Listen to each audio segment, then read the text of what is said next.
Hi guys, welcome to my channel. Today we are reading Marvel Tales, Iron Man. Iron Man is born.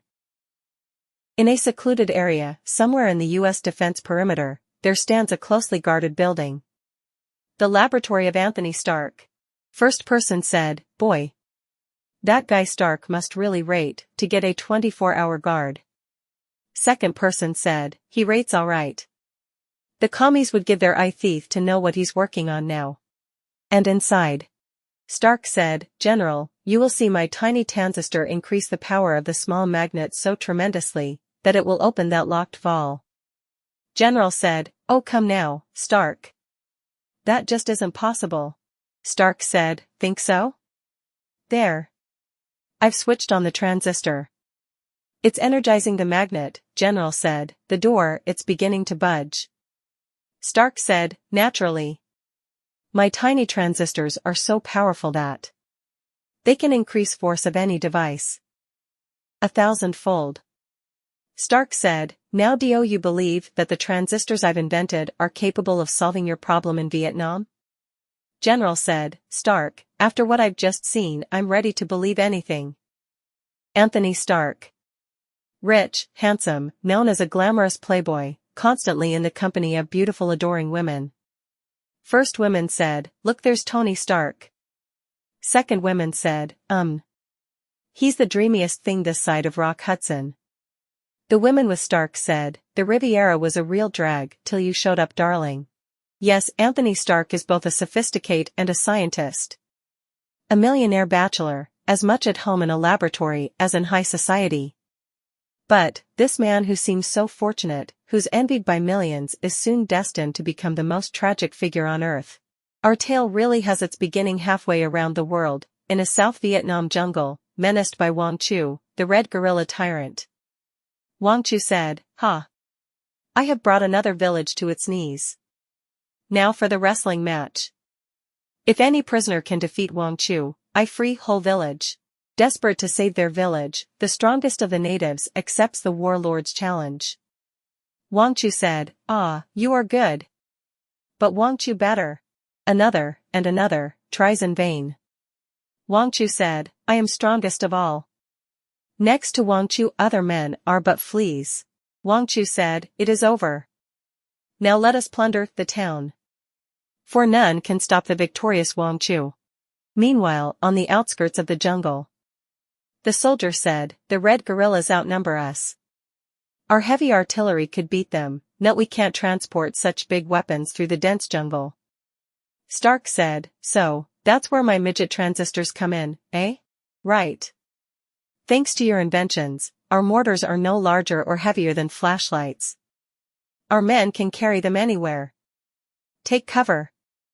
There's the enemy. You'll see your guns in action now." Soldier said, "Stark, your weapons are everything we hoped for." Stark said, "That's why I was sent here. To make sure they work as well as planned. If not, I'll fix 'em on the spot. Just look at the Reds retreat."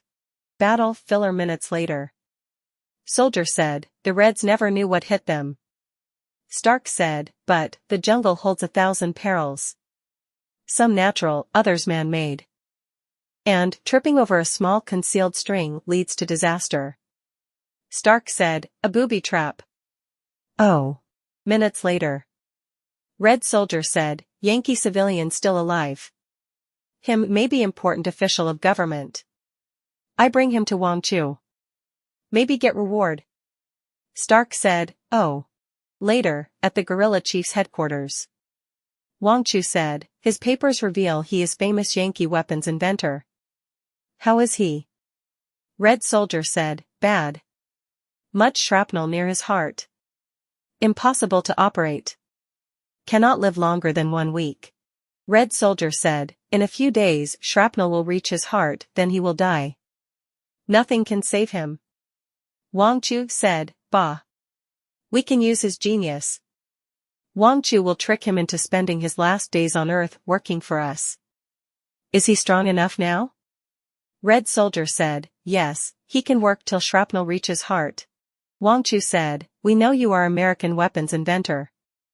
If you design powerful new weapon for me, afterwards I have surgeons save your life.